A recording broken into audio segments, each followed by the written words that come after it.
Bonjour Emmanuel Patrignani. Bonjour Bob Garcia. Donc c'est le salon du polar de Montigny-les-Corbeilles, c'est la combienième édition et quelle est sa spécificité? La 17e, et la spécificité de ce salon, c'est un salon du polar, du noir sur toutes ses formes. Alors combien d'auteurs, combien de jours, comment ça se passe? Alors combien de jours? 3 jours, vendredi, samedi et dimanche. Le vendredi étant quasi exclusivement réservé aux scolaires, ouais, du matin au soir. Et puis le soir, c'est l'inauguration. Et le samedi et le dimanche, c'est ouvert à l'intégralité de la population. Et nous avons en gros 70 auteurs entre les jeunesses, les illustrateurs et l'adulte qui viennent regarder, voir et surtout avoir un dialogue avec leur auteur préféré. Voilà, leur auteur, non, oui, les visiteurs. Oui, oui, bien sûr, oui. Enfin, les auteurs viennent, oui, l'inverse, c'est plutôt l'inverse. C'est les auteurs voient leurs visiteurs et les visiteurs voient leurs auteurs. C'est vrai que ça fonctionne très bien. Il y a des animations pour les enfants, toute la famille est à... Alors, nous sommes sur une scène de crime, ouais, car nous avons une gimmick ici, c'est Sarah pas de bol. C'est tous les ans, il lui arrive quelque chose. L'année dernière, elle était morte, cette année, on lui a volé son collier, et donc, elle n'a pas de chance.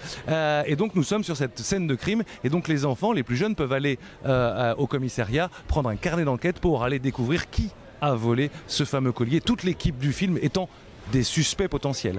Alors, oui, pardon. Non, je voulais dire qu'il y avait un autre jeu aussi d'enquête qui était là-bas, qui était Vol au musée. Ouais. Nous avons en gros 3 jeux d'enquête, des jeux du taquin, des jeux à disposition pour tous, justement pour que les plus petits et les plus grands viennent et puissent passer un moment agréable. Bon, super. Alors, un parrain vraiment taillé sur mesure pour ce salon, puisque c'est Guy Marchand et que la thématique c'est musique et polar. Absolument. Eh ben, je crois que tu es un petit peu aussi tu es un petit peu initiateur de ça, puisqu'il y a un débat que tu as animé brillamment d'ailleurs, que nous venons de finir, Bob, avec effectivement musique et polar, parce que c'est vrai que Guy Marchand, en tant que parrain, c'était évident qu'on allait tendre vers ce type d'association entre le polar et la musique, mais super. Pas que le jazz. Ouais. Alors c'est vrai que nous sommes sur Jazz Act du TV, mais il y a aussi le rock, enfin tout. Mais c'est vrai qu'on avait avec Guy Marchand prédominant le jazz, ça c'est sûr.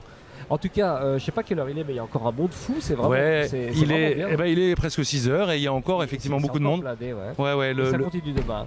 Et donc, ça continue demain à partir de 10h, où là il y aura une activité pour les grands aussi, une dictée. Et c'est Olivier Truc qui a eu le prix, qui a eu le prix l'an dernier, parce que une des choses c'est que nous remettons des prix, mais après on les fait bosser. Donc celui qui a eu le prix l'an dernier, qui était Olivier Truc, est là le dimanche matin pour faire subir des choses très désagréables pour un dimanche matin à tous les gens qui viennent. Et il y a beaucoup de gens qui viennent pour faire une dictée de son dernier lapon, celui avec lequel il a eu le prix l'an dernier. On y sera. Merci beaucoup Emmanuel Patrick. Merci de m'avoir invité.